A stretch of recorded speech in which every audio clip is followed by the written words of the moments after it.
When you hear the word Kyoto, you think of history.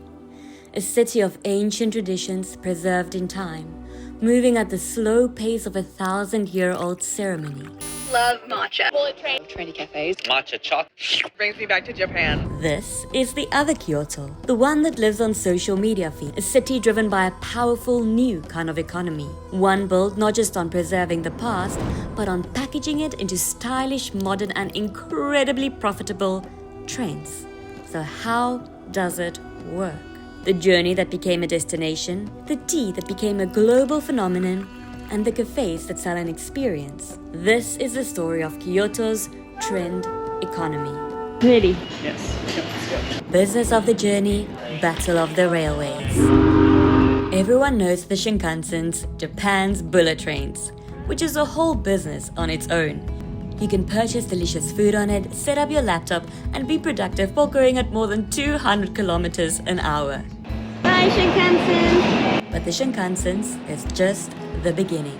Kyoto's billion-dollar industry is based on a single, powerful idea: monetizing tradition. Now, when I say this, you might be thinking of geishas and matcha and samurais, but actually starts before you even step foot in the city. Today we are taking this special train, the Zen Garden train, botanical Zen gardens inside, and every card is a different theme. This is Kyo-Train Garaku, also known as the Zen train, a direct result of intense competition and a marketing tool. Japan's railway system isn't one giant entity.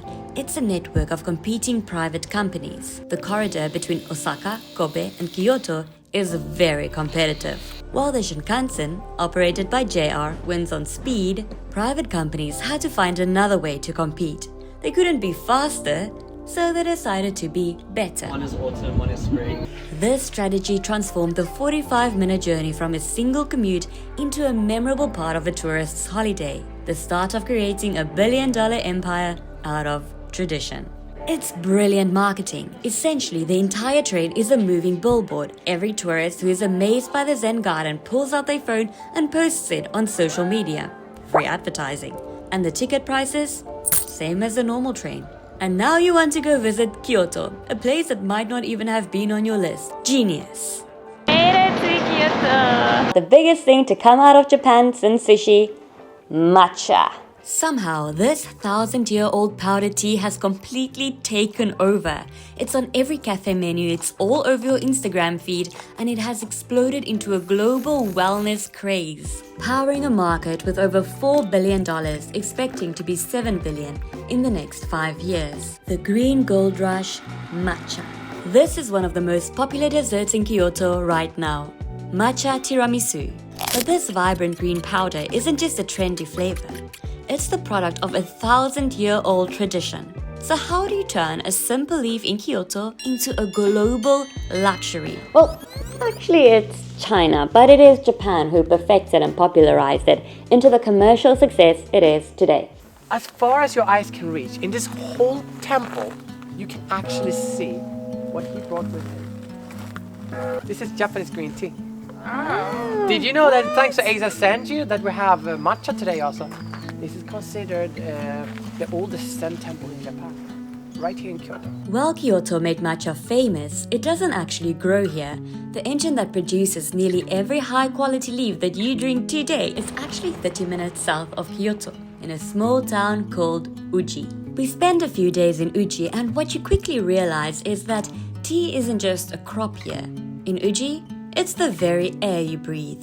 The tea fields are right next to the schools and the homes. And the people here, they are the true heart of matcha. We were met with such incredible generosity, and perhaps they are the secret ingredient to this tea. Our Airbnb host saw us introducing my parents to Wagyu and real Japanese sushi, and next thing he brought us some of the deer that he hunted and made himself. Dear, that's... Also, we had the best ramen in Uji. But back to the matcha. This is Tsuen Tea, and it has been standing right here at the foot of the Uji Bridge, the oldest bridge in Japan, since the year 1160, making it the oldest continuously run tea house in Japan.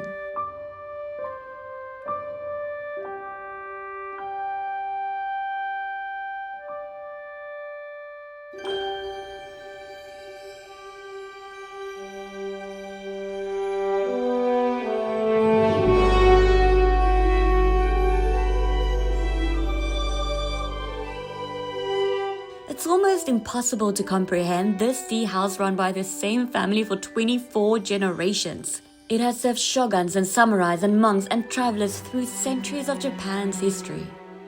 And right here is our answer to Kyoto's billion-dollar matcha industry. Authenticity meets innovation. Authentic matcha tea made in the century-old traditional way, but commercializing the flavor. Here at the oldest tea house, you can eat matcha ice cream, matcha mochi, and take home some matcha that is wrapped like a pristine gift. If you are planning a trip to Japan or any other country in the world, I highly recommend Olafly. Not only do they have eSIMs for pretty much every country in the world, they also have eSIMs for different regions. If you are going to Europe, you don't have to get a SIM card for every single country you're going to. You can just get an eSIM for that entire region. And they also have different prices for different lengths of stay. The longer you go, the cheaper it gets. You can use my discount code KINFOTRAVELS for a discount at checkout or scan this QR code. Enjoy your trip! And that brings us back to the matcha tiramisu in the most popular area of Kyoto, Ninenzaka. We just arrived at Matcha House where everything is matcha. Matcha drinks, matcha sweets, but this looks nice. Oh, it's tiramisu, Jay? Oh, I don't know. There's roasted green tea tiramisu. Japan is all about a mix of old and new, authenticity mixed with innovation. They're making it like the real way with like the little brush and everything. It's so cool.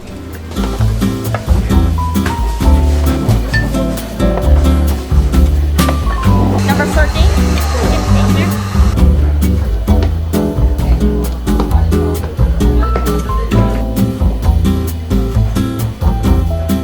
We are at Matcha House and it is incredible. Everything is like matcha tea and matcha. And that is what made Kyoto's economy.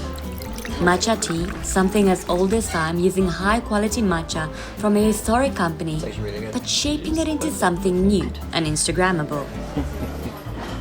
It's like milky. It doesn't taste like tiramisu. The queue to get inside here is usually 2 hours.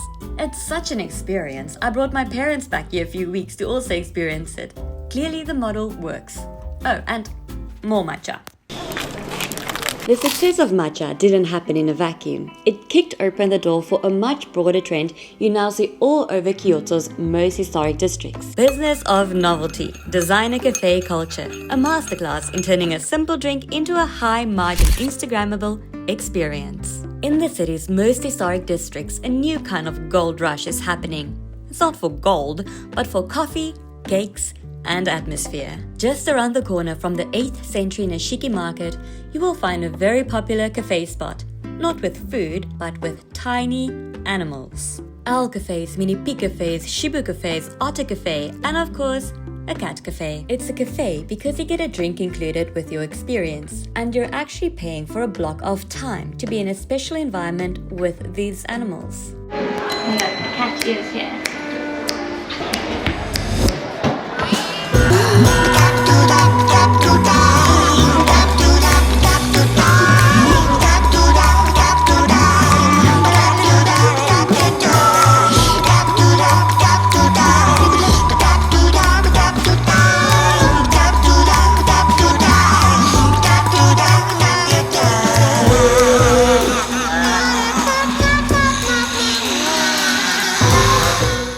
A lot of space for them to go when they don't want to be touched.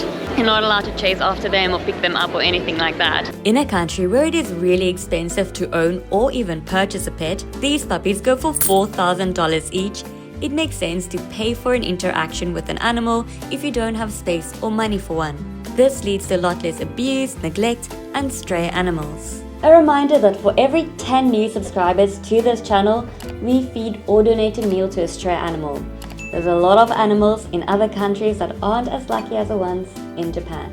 Thank you for helping an animal go to bed with a full tummy tonight. The business model is brilliant. You take a simple everyday product like coffee, place it in a timeless century-old setting, and you can charge a premium. You're no longer selling coffee, you're selling an experience. In the heart of Kyoto's most traditional district, you'll find what might be the most fascinating business case study in the entire city. It's a brand recognized in every corner of the globe. Here's the Starbucks. Doesn't look like a Starbucks, but it is.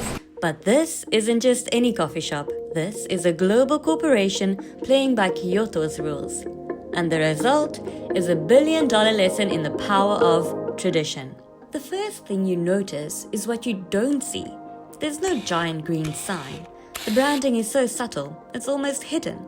This isn't just a themed building, it's a genuine piece of Japanese history. 100-year-old machiya, a traditional townhouse that once belonged to a person of high status. Starbucks didn't build this, they meticulously restored it for 10 years. It even features traditional tatami mat seating. Quietest Starbucks we've ever been in. Everybody just whispers, or they don't speak. It's so quiet. It's crazy. It's a win-win situation.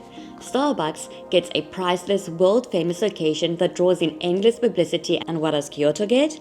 It gets a multinational corporation to pay for the expensive preservation of a very old building, and it once again proves the central idea of their economy, that tradition and culture is the main assets in their portfolio. Unfortunately, not all of the tourists respect the tradition. Walking with those shoes on the tatami mat, I'm like, hey, sorry, you're not supposed to wear shoes, and she just like looked at me. And all their kids, everybody just like stamping with those shoes on the tatami mats. But everybody's just like, what just happened? So Jara's been wanting to try this. What are you trying? What's it called? Kobe beef sushi. Subscribe to not miss the upcoming videos where we try Wagyu and explore the world of the geishas, samurai. Thank you so much for watching. Bye!